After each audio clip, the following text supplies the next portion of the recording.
Olá, meus amigos e minhas amigas. Iniciamos o vídeo de hoje com mais uma noite de destruição na Ucrânia. Isso mesmo, mais uma vez a capital Kiev foi alvo de um ataque russo antes do amanhecer, com uma barragem de mísseis que resultou na morte de pelo menos um civil e deixou 4 feridos. Além das vítimas, é claro, o impacto causou incêndios e grandes danos em vários pontos da cidade. E olha só, gente, isso aconteceu por volta das 2 horas e 30 minutos no horário de Greenwich, quando os moradores foram despertados por explosões violentas. Segundo as autoridades locais, a Rússia lançou um dos maiores ataques com mísseis balísticos contra Kiev em semanas. Imagens vindas de Kiev mostram colunas de fumaça subindo no horizonte e equipes de resgate vasculhando escombros em busca de sobreviventes. Bom, gente, apesar da intensidade da ofensiva, a defesa aérea ucraniana diz que conseguiu interceptar boa parte dos projéteis. Segundo eles, dos 7 mísseis, 6 foram derrubados e de um total de 123 drones, 71 foram abatidos diretamente e outros 40 neutralizados, possivelmente por meio de guerra eletrônica. Como sempre, gente, Zelensky veio a público condenar o ataque. Em sua mensagem, ele deixou claro que esse terror russo contra a Ucrânia não vai parar sozinho. Ele reforçou que Putin não está se preparando para a paz, mas continua matando ucranianos e destruindo cidades. A região de Chernihiv, no norte do país, também foi atingida com danos à infraestrutura crítica e mais 2 feridos. Gente, a cada dia os discursos da administração Trump ficam mais desalentadores para Kiev. Dessa vez, o novo secretário de Defesa dos Estados Unidos, Pete Hegseth, deixou claro que a administração Trump considera irrealista qualquer tentativa de restaurar as fronteiras ucranianas para o que eram antes de 2014. Além disso, ele afirmou que a entrada da Ucrânia na OTAN não faz parte da solução para o conflito. Essas declarações, gente, foram feitas em Bruxelas durante uma reunião dos aliados militares da Ucrânia na sede da OTAN e acabam marcando uma virada bem drástica, em relação à política dos Estados Unidos, como era na administração Biden, que defendia apoio irrestrito a Kiev pelo tempo que fosse necessário. Agora parece que o tom é outro. Hegseth afirmou que perseguir esse objetivo ilusório só vai prolongar a guerra e causar mais sofrimento. Mas não foi só isso que ele disse, tá? Ele deixou claro que os Estados Unidos não podem se concentrar primariamente na segurança da Europa, citando desafios estratégicos internos, como a segurança das fronteiras americanas e ameaças externas, incluindo a China. Ou seja, Washington quer que os europeus assumam a responsabilidade de sua própria defesa. Isso significa que os principais objetivos de guerra da Ucrânia, que é recuperar território e garantir proteção por meio da OTAN, podem não ter mais o respaldo total dos Estados Unidos. Na verdade, não é um anúncio inesperado, já que Trump e sua equipe vinham sinalizando essa postura há algum tempo. Mas agora foi dito de forma pública e clara para o mundo inteiro ouvir. Como vocês sabem, a Ucrânia passou boa parte da guerra declarando que queria expulsar todas as forças russas de seu território. Mas nos últimos meses começou a reconhecer que isso pode não ser viável pela força militar e que a diplomacia pode ser o único caminho realista. O governo ucraniano ainda não respondeu oficialmente a essa mudança na postura dos Estados Unidos, mas certamente está avaliando o impacto dessas declarações. Outro ponto que Hegseth fez questão de esclarecer é de que os Estados Unidos não enviarão tropas para a Ucrânia, nem mesmo como parte de um eventual acordo de paz. Segundo ele, qualquer força de paz no território ucraniano deve ser formada por tropas europeias e não europeias, mas fora do escopo da OTAN. Ele também relembrou que esses contingentes não estariam cobertos pelo artigo 5º da Aliança, que, como vocês sabem, prevê defesa mútua entre os membros da OTAN. Em outras palavras, se essas tropas fossem atacadas, os Estados Unidos e os outros membros da Aliança não seriam obrigados a intervir. Bom, gente, mas enquanto tudo isso acontece em Bruxelas, o secretário do Tesouro dos Estados Unidos, Scott Bessent, desembarcou em Kiev para discutir um acordo de minerais estratégicos. O que chama atenção aqui é que Bessent é o primeiro membro do gabinete de Trump a visitar a Ucrânia, o que por si só já envia um sinal de que Washington está interessada sim no que Kiev tem a oferecer. E olha só, essa visita aconteceu horas depois daquele ataque russo com mísseis balísticos na capital ucraniana que acabamos de falar lá no início do vídeo. Trump, como bom empresário que persegue o lucro, já deixou claro que quer, em troca de um possível apoio, 500 bilhões de dólares em terras raras da Ucrânia. E o detalhe aqui é que ele quer que o apoio dos Estados Unidos seja garantido, ou seja, ele enxerga a relação com Kiev como algo transacional e não como um compromisso geopolítico aberto, como foi o caso da administração Biden. Argumentos morais de invasor, soberania dos estados, morte nos bombardeios Isso não entra na equação. A questão aqui são negócios. Zelensky já está se movimentando para tentar viabilizar esse acordo. Em uma recente entrevista, sobre a qual nós comentamos em um vídeo aqui do canal, ele chegou a apresentar um mapa com diversas jazidas de minérios na Ucrânia, dizendo que quer parcerias estratégicas com os Estados Unidos, tentando dizer que não iria entregar suas riquezas minerais, embora seja isso que ele está topando fazer.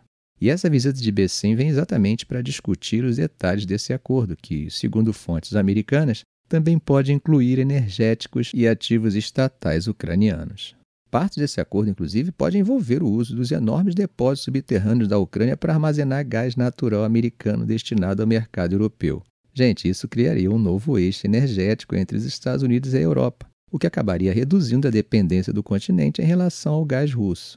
Agora, se essa parceria se concretizar, os Estados Unidos teriam um interesse econômico direto na estabilidade da Ucrânia, o que acabaria influenciando futuras decisões de Washington sobre o conflito.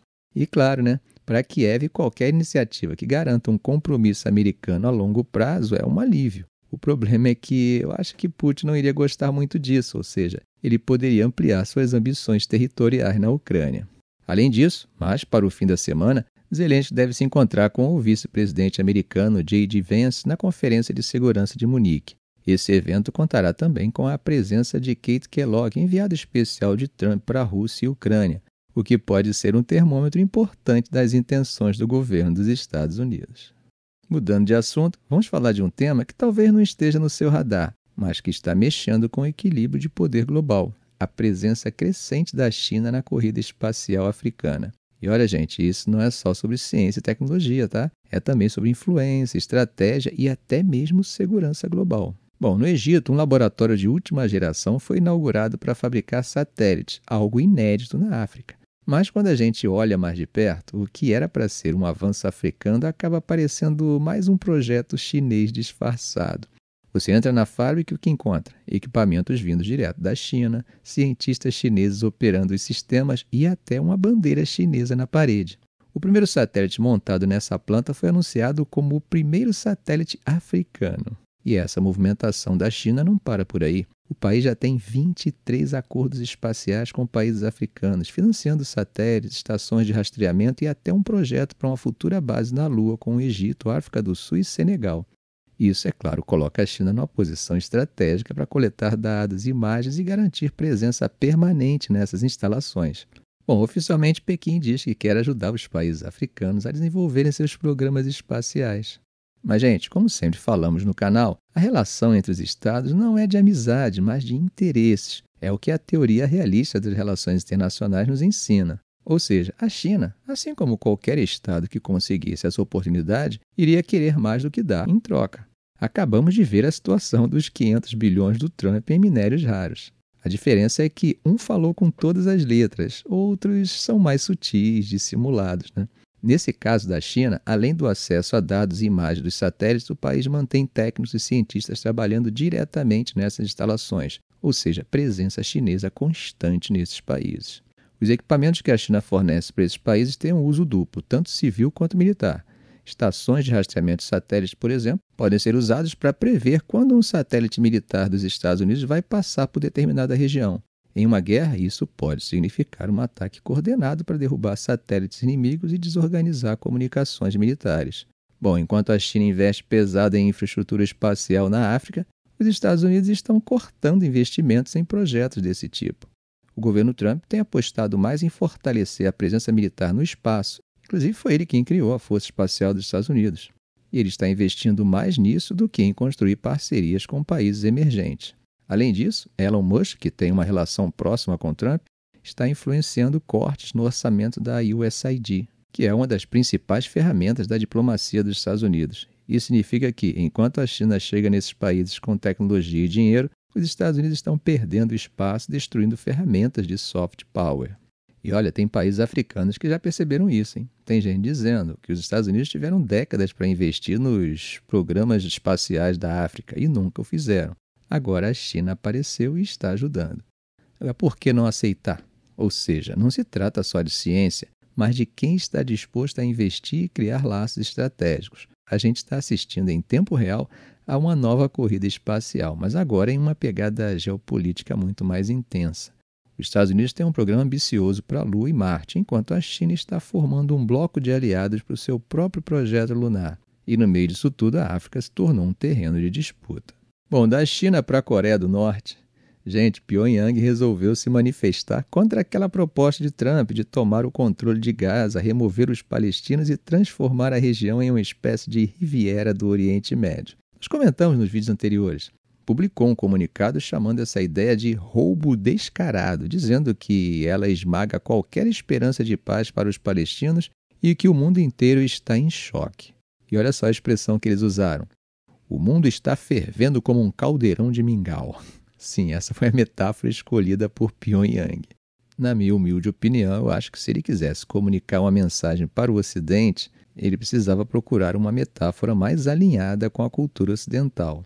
Bom, mas se vocês acham que eles só falaram de Gaza, tem mais. Eles aproveitaram a deixa para criticar outras ideias controversas de Trump, como a proposta de tomar controle do Canal do Panamá, a ideia de anexar a Groenlândia, a mudança do nome do Golfo do México para Golfo da América. Sim, essas são propostas reais que estão circulando no governo Trump e os norte-coreanos não perderam a chance de dizer que os Estados Unidos estão se comportando como um ladrão feroz, querendo se apropriar de territórios como se fosse a coisa mais normal do mundo. Não sei se vocês lembram, mas Trump e Kim Jong-un já tiveram uma relação inusitada no passado. Lembram dos encontros históricos entre os dois? Teve aperto de mão, troca de cartas, Trump dizendo que Kim era um cara inteligente.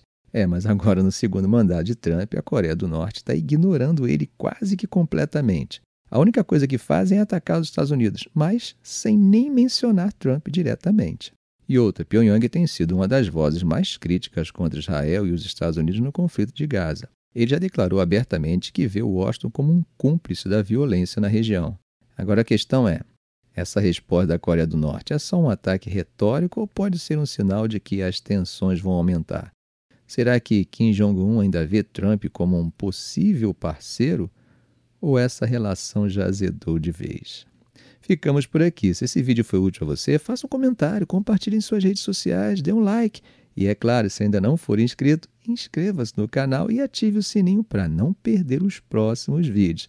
Ok, gente? Um grande abraço do professor Arão Alves.